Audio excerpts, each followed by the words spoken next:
This is the Scorecard, where you score the latest sports news and in-depth views. I'm Anton Roxas. On the Scorecard tonight, Ateneo sweeps UP as they clinch their first win in UAAP Season 87 Women's Volleyball. Mirra Andreeva shines in Dubai to become the youngest WTA 1000 champion ever. 3 Philippine duathletes punched their tickets to the 2025 World Games. PBA shakeup, Starhorse shipping lines to acquire Terrafirma franchise. In the NBA, can't get enough of Luka, so we bring you the highlights of the Lakers crushing the Nuggets. While the Cavaliers grind out a win over the Grizzlies to extend their win streak to 7. And Cunningham explodes for 38 as the Pistons edge the Hawks to extend their win streak to 6. And we also have Joshua the Pacio fresh from his victory in Qatar. All the headlines and more on the Scorecard tonight, the 24th of February. Here's our roundup. Ateneo finally got on the board in UAAP Season 87, dominating the University of the Philippines in straight sets, 25-18, 25-22, 25-18 on Sunday at the Mall of Asia Arena. Blue Eagles head coach Sergio Veloso gave props to his squad, especially playmaker Tax Fujimoto, who delivered 14 excellent sets to keep the offense flowing. He also emphasized how sticking to their game plan made a difference. Sobe Buena was unstoppable, scoring 17 points off 15 attacks, a block, and an ace. Lian de Guzman chipped in 14 points, while Ivana Sulit added 9 to help Ateneo improve to 1-2. After a strong first set, Ateneo found itself in trouble in the second as UP raced to a 15-9 lead. But the Blue Eagles didn't panic, with de Guzman tying things up at 20-all before Buena and AC Minor delivered clutch points to seal a 2-0 set lead. They made sure there was no comeback in the third, breaking away early at 16-8 as Buena continued to torch the Maroons. UP, missing several usual starters, struggled to find their rhythm, with only Ira Haboneta reaching double digits with 11 points and 10 excellent receptions. With this loss, UP drops to 1-2 after back-to-back losses against Adamson and National University. Mirra Andreeva just made tennis history, and she did it in style. The 17-year-old Russian capped off a spectacular week in Dubai by taking down Clara Tuason 7-6, 6-1 to become the youngest WTA 1000 champion ever. It wasn't just a trophy she took home. This breakthrough run also punched her ticket into the world's top 10, with Andreeva expected to jump to number 9. Andreeva admitted she wasn't feeling her best during the final, but she kept her head in the game by drawing inspiration from NBA legend LeBron James, who often talks about how true champions find ways to win even when things aren't going their way. She also turned to Roger Federer for motivation, studying highlights of his 2017 Australian Open final against Rafael Nadal before her matches. Now, on the other side of the net, Tuazon had her own dream run, taking down world number 1 Aryna Sabalenka and looking to claim her biggest title yet. But Andreeva had other plans, showcasing her all-court brilliance and wrapping things up in just 1 hour and 46 minutes. Truly a stunning performance from a teenager who just announced her arrival onto the biggest stage. 3 Filipino duathletes have secured their spots for the 2025 World Games in Chengdu, China this August, adding to the growing list of Pinoy athletes set to compete on the world stage. Top Philippine duathlete Mary Joy Trupa, along with SEA Games triathlon champ King Mangrobang and international meet newcomer Franklin Yee, clinched their berths following impressive performances in the recent Asia Triathlon Duathlon Championships in Manama, Bahrain. Trupa, currently ranked 83rd in the world, finished runner-up with a time of 1 hour, 29 minutes, and 16 seconds, while Mangrobang took third in 1 hour, 33 minutes, and 14 seconds, both crossing the line behind China's Lu Qiqing, or Ziqing, who won the event just 52 seconds ahead of Trupa. He secured his slot after a fifth-place finish in the men's race, clinching one of the 4 available spots for the World Games Triathlon Association of the Philippines. President Tom Carrasco hailed the success as a result of strong national support, adding that the team is now eyeing training stints abroad to boost their preparations. The trio joins other Filipino World Games qualifiers, including billiard star Rubilen Amit, the men's national floorball team, kickboxer Hergy Bacquiadan, and wushu standout Carlos Bailon Jr., Thornton Kine Sayan, and Agatha Wong.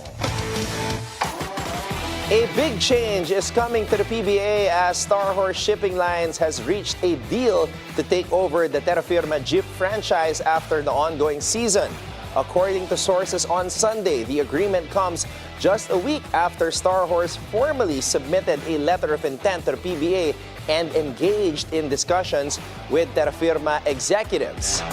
But before the handover, Terrafirma will still play out the rest of the Philippine Cup, marking the end of their 9-year run in the league. The sale is still subject to PBA board approval, requiring a 2/3 vote to push through. The exact purchase amount remains undisclosed, but sources suggest it could be similar to the $100 million that Converge paid to acquire the Alaska franchise in 2022. Starhorse has been making moves in the local basketball scene, backing the returning Basilan squad in the MPBL. Terrafirma's PBA journey has been a challenging one, making only 2 quarterfinal appearances since entering the league as an expansion team under the Kia banner in 2014. With a new owner on the horizon, will this signal a turnaround for the franchise? New Zealand wasn't about to let this one slip, blazing from beyond the arc to cruise past Gilas Pilipinas 87-70 as both teams wrapped up their runs in the 2025 FIBA Asia Cup qualifiers at Spark Arena, New Zealand. The Tall Blacks came in with a chip on their shoulder after suffering their first ever FIBA loss to Gilas last November. This time, they came out firing and never took their foot off the gas, locking in the top spot in Group B with a 5-1 record. But the Tall Blacks kept them at arm's length. Smith Milner, Justin Brownlee, who went off for 39 points against Chinese Taipei last game, was kept in check with just 10 points. Newsome led Gilas with 13, while Junmar Fajardo added 11.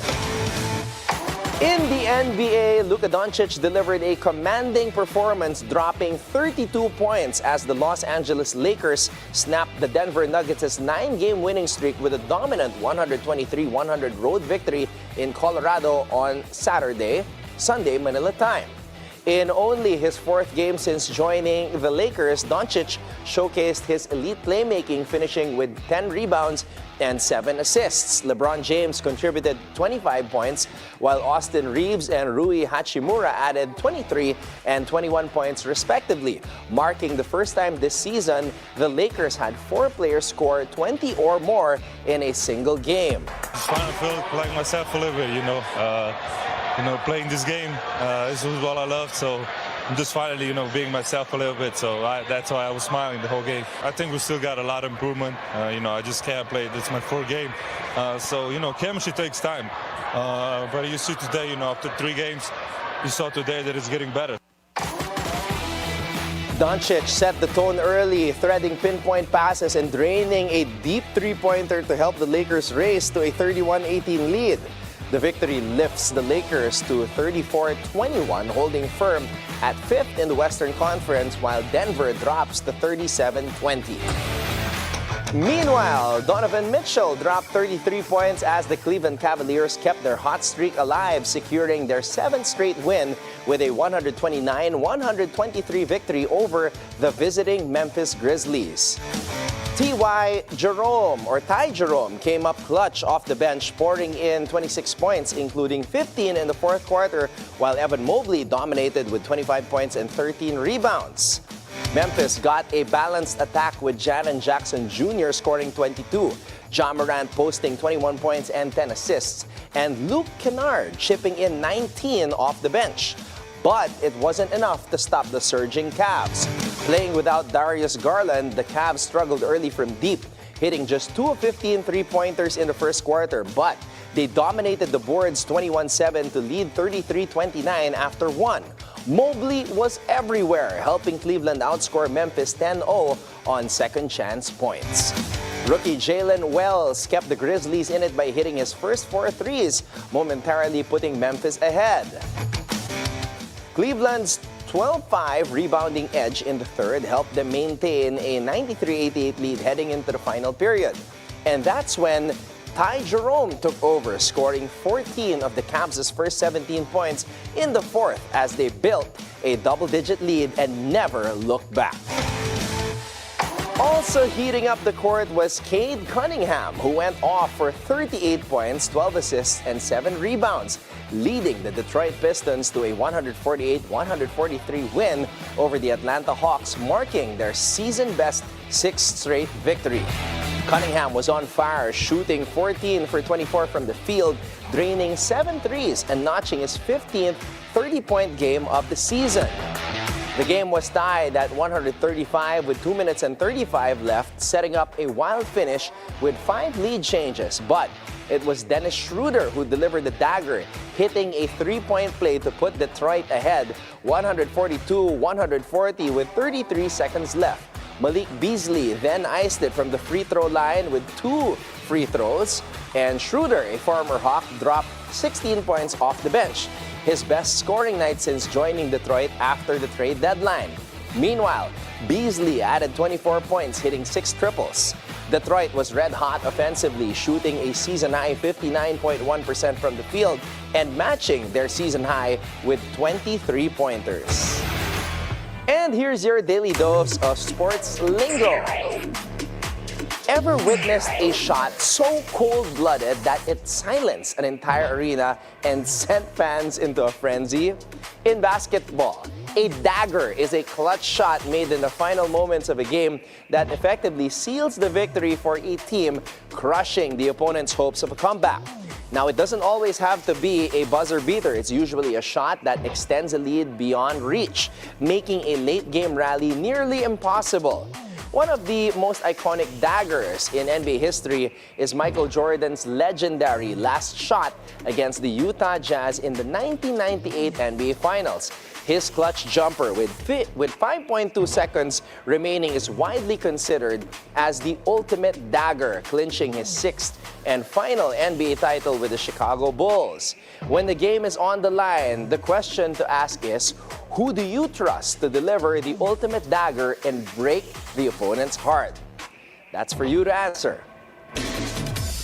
Now, it's time for off-court buzzer, and this is kind of sad because it's a question wherein you ask, is it really the end of an era for Greg Popovich, the greatest coach of the modern NBA era? It might be done. Shams is reporting that Pop isn't expected to return this season after suffering a mild stroke. And yes, his future is up in the air. Now, if this is the end, what a ridiculous career. All-time leader in wins, 5 rings, Olympic gold, 3-time Coach of the Year, 17 Coach of the Month awards. And let's not forget, he took the Spurs to the playoffs 22 times in a row.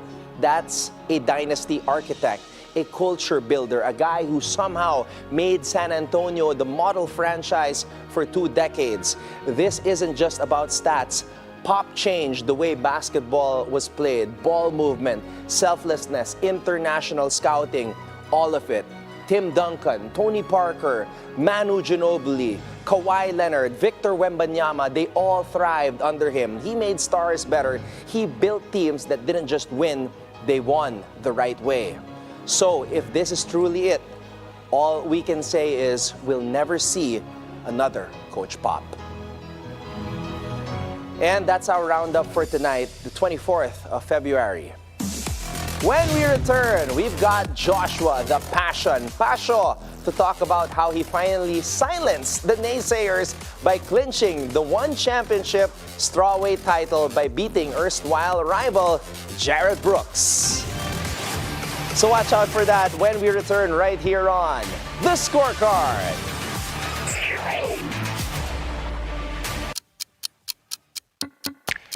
At BNC, 12 noon doesn't mean break. We're always ready to give you the latest news, even at noon. And those are the news this hour. Here at home, the Commission on Elections assures the Public Attorney's Office files new complaints. NGCP assures the public its Chinese investors are no threat. Join Maya Rodriguez, delivering fresh news for you. Newsfeed at noon. Keep it here on the Bilyonaryo News Channel. Hello and welcome to Follow the Money. I'm Rain Musni. Join us as we explore the tools and insights you need to jumpstart your financial journey. We empower. This country deserves a real choice in the next election. We motivate. Do not invest money that you're not able to afford to lose. Changes that are vital. We're monitoring the sale of these products online. Follow the Money with Rain Musni. Keep it here on the Bilyonaryo News Channel. Always on top. Every morning. We won't mention who. Let's start your day right and laugh with fun. Join Paulo Del Rosario So excited to bring it all here for you. and Asis Carillo. Always a pleasure sharing our mornings with you. Don't forget, wherever this day takes you, choose joy and spread kindness. And Monique Guzon. Your mornings are mo fun with us. Join us in the next hour for stories and conversations that matter. Only here on It's a beautiful day. The latest news, national issues. For universal health care, the law is established, the implementing rules and regulations, even the budget has been defined. The political scene. I'm glad that he made that perfectly clear, that they will always be behind us. And conversations with prominent personalities. There's only one reason, politics. They want them out. What is dangerous is we might have a reorganization of governments. All these firsthand at the forefront.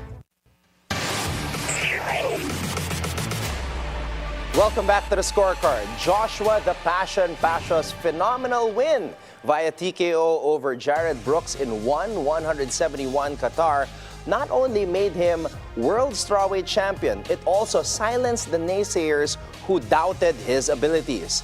And we caught up with the champ right off the plane to talk about his road to victory and what matters most, as well as what lies ahead.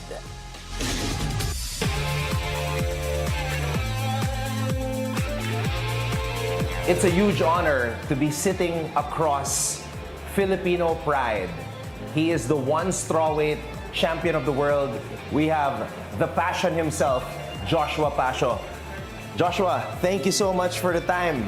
Thank you for And having welcome me. home. Welcome home. Yes. Straight from the airport, pumunta po si Joshua dito to accommodate us here on the Scorecard. So thank you so much, Joshua. I want to ask you about your victory against Jared Brooks. Third time you fought him. How was your preparation different from the previous two fights? The first fight, syempre ang layo ng preparation ko. Mas maganda ngayon, ang sasabihin ko. The second fight, maganda yung preparation ko, but it's not the way how we wanted to get the win. Okay. It's via disqualification. So, wala tayong naipakita doon. But now, very satisfying. The preparation, it's hard. It's never been easy. So, we do a lot of situational sparrings here. Lahat ng gagawin ni Brooks, we covered it. So, yun ang nangyari. We're ready. And you have the belt here with you. This is the one strawweight championship belt of Joshua Pacio. How does it feel to be a 7-time world champion? I don't know, hindi ko pa na-realize nyo na 7. Oo. Isipin mo yun, 7 beses ka nag-champion. For me, I'm an athlete, but also I'm a Christian. So it's all by the grace of God. He's in control of my life, and of course, sabihin natin it's all by the grace of God. Do your part also. I did my part. Training, sacrifices, all of it, and yun nagbunga. 7-time world champion. Joshua, pag-usapan naman natin yung laban. Your third fight with Jared Brooks to complete the trilogy. In the first round, you went for a head kick, he caught it, and put you on your back. But one thing I noticed while watching that fight, when you were on your back, your facial expression was very calm. You did not panic. You were on your back for more than 4 minutes in that first round. Ano yung dumadaan sa utak mo during that situation in the first round? Like what I've said, we did a lot of situational sparring here in my training camp. The guys who's choking me out, Stephen Lohman, Kuya Kevin, Kuya Edward, these guys choke me out every day in the training. In that situation, I've been there a lot of times in training, so it's not new to me. I know what I will be doing. Kaya kung napunta ako doon sa sitwasyon na yun, I'm relaxed, calm. Yeah, that's exactly what we saw in that first round. Bagsak mo pa lang, nakita ko na yung mukha mo.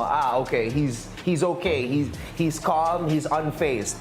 Second round, entirely different story. And I feel like Brooks got tired because he was trying all different kinds of chokes but was unsuccessful in the first round. Did you feel na yung strength ni Jared decreased in that second round, and because of that, you saw an opening for the ground and pound? Well, honestly, hindi ko ina-expect na magdi-decrease. But as an athlete, nasubukan ko na din yung like you wanna choke someone, hindi mo nakuha. Attempt a choke again, hindi mo nakuha. Well, sometimes your hands will be like, you will gust out. So I think that's what he felt. But I never expected it from a guy like Jared Brooks because I was ready to go full 5 rounds in this fight. I was not expecting a finish. If I will see a finish, I will grab it. But I'm expecting to go full 5 rounds with him. Yeah, that's what you said after the fight to Mitch Chilson. I also noticed was that when you were being announced as the champion, meron kang sinasabi kay Jared. And Jared he didn't seem happy at first. He was shaking his head. What did you tell him? What was that exchange about? I don't know. I was asking him, hey bro, what's wrong? Sabi ko sa kanya, and then he said, you're not all right. Sabi ko, it's like, I know bro. So, sabi niya. So he didn't tell me what's wrong.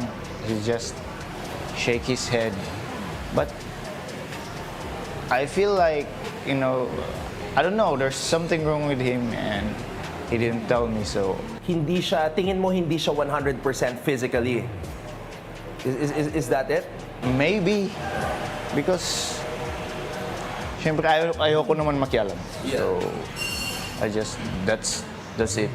Hindi na ako nagtanong. Yeah, kasi napansin ko yun parang hindi siya masaya. You were asking him something and then he was shaking his head. But then later on, when you were bowing in front of the belt, lumapit naman siya sa'yo and he raised your hand. What was that moment like na after that exchange where you were asking him what was wrong and then biglang linapitan ka and he raised your hand in front of the crowd? Like, for me, at the end of the day, it's all just, sports. It's all about sportsmanship. And ito nga yung sasabihin ko, people see him like the bad guy in the movie. Pero sasabihin ko, he's a good guy. He's a good human being, a good-hearted man. And kung paano siya makita sa press con, sa face-off, he's not that. It's just a one-click personality para lang mabenta yung laban. But mabait si Brooks. Yun yung sinasabi ko. And you saw that after the fight. Ito ba yung reason kung bakit sinabi mo post-fight na gusto mo pa siya labanan? You're willing to give him a rematch, a fourth fight with Jared Brooks. Why is that the case? The reason is kung titignan natin yung strawweight division, who's the best strawweights right now in the planet. It's just, I think, yeah, maybe there is, but two, me and him, we are still young. Yeah. He's in his peak, I'm in my peak. No, I'm not yet in my peak. I'm just 29 years old. Yeah.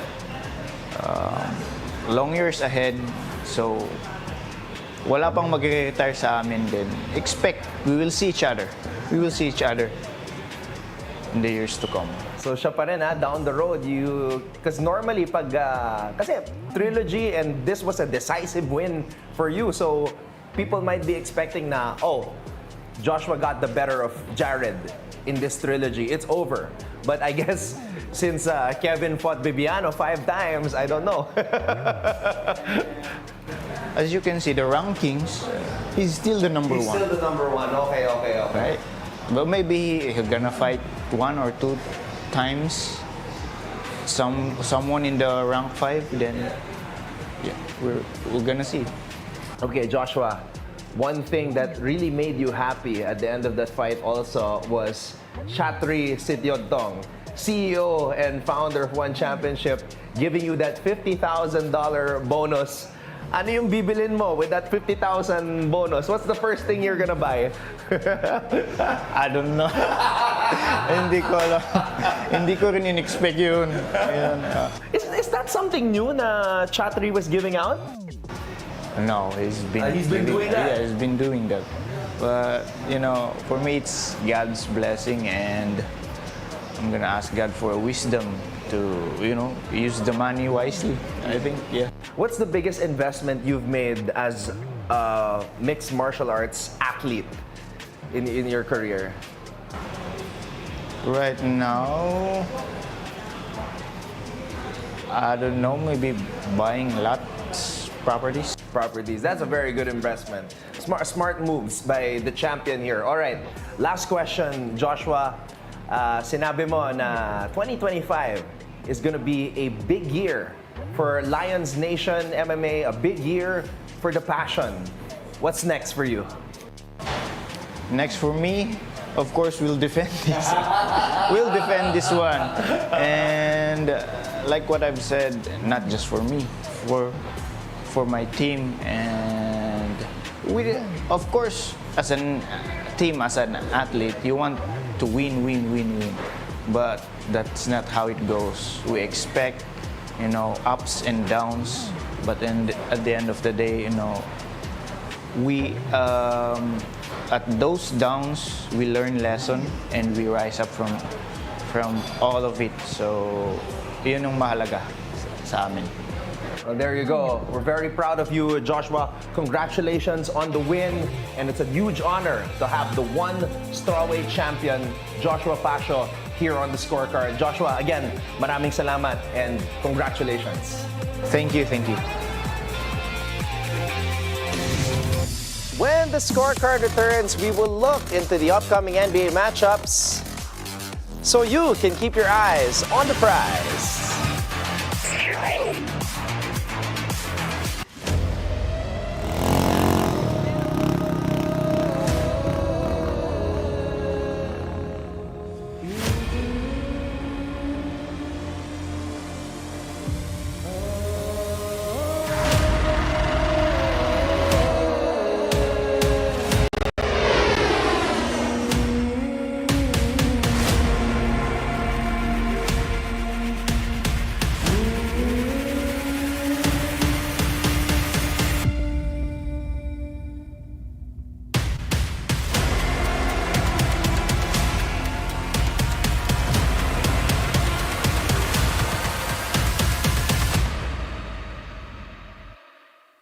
Ito po si Father Nono. Ako po si Father Fiel Pareha. Ako si Risa Singson Kaupeng. Kape at pandasal na po tayo.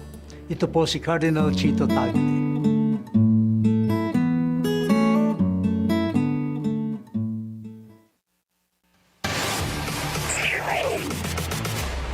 Welcome back to the scorecard. It's time to keep your eyes on the prize. All right, the chef and the butler are cooking, but the question is, are the Warriors back yet? Let's talk about it. Golden State just ran through Dallas, and the Curry-Butler duo looks absolutely real. After they pulled off the Jimmy Butler trade, suddenly this team has an edge again. They've gone 5-1 since the trade, while the Heat have completely fallen apart at 1-5. And the biggest takeaway, look at that smile. Mr. Steph Curry looks alive again. Yes, Curry plus Butler equals a legit problem. Since Jimmy Butler arrived, Curry has been averaging a whopping 30 points per game, looking as locked in as he has all season. You can feel the difference. Before the trade, there were games where he just looked frustrated, like he knew deep down that this team did not have enough to contend. But now, he's back to hitting logo threes, celebrating early, and completely taking over games. And then, there is Jimmy Butler in his Chase Center debut. 18 points, 3 rebounds, 5 assists, and a steal. A plus 28 in 28 minutes. He's not just filling the stat sheet, he's playing the kind of two-way basketball that wins playoff games. The Warriors, they needed this kind of player. Someone who defends, someone who gets to the line, someone who doesn't just shoot, but makes winning basketball plays. Butler also just set a new franchise record as the fastest Warrior to hit 100 points, averaging 20 points per game, 5.7 rebounds per game, 5.5 assists, and 1.5 steals since the trade. And you know what's been crazy? He's not even fully integrated to the system yet. Now, are the Warriors a real threat in the West? I think so. I think we can say that. So what does this all mean? Let's be real, okay? Golden State was stuck in limbo before the trade. They were under .500. The dynasty looked cooked. But now, at 30-27, just half a game behind Dallas for the 8th seed, they're creeping back into the mix. Butler has turned them into a team that actually plays defense. And suddenly, the Warriors aren't just a fun League Pass watch again. They are dangerous. And Vegas is taking notice. Before the trade, the Warriors were plus 2,000 to win the West. Now, plus 1,500. They're still behind Denver, the Lakers, and Memphis. But, let's be honest, if Steph is playing like he has been as of late, and Butler keeps up his two-way dominance, you do not want to see them in a 7-game series. Are they favorites? Not quite yet, but counting out a Curry-led Warriors team in May, this is what I will say. That might be a bad idea. And that wraps up tonight's preview, so you can keep your eyes on the prize. Before we go, think on this. Phenomenal Formula One driver for Ferrari, who has secured 8 career wins, Charles Leclerc, once said, "My only goal is to win, and I will never be satisfied with a 2nd, 3rd, or 4th place." And with that, thank you for joining us tonight. We'll see you tomorrow on the Scorecard, where sports is our business and business is our sport, right here on the Bilyonaryo News Channel. This has been Anton Roxas. Have a blessed evening, everybody. Good night.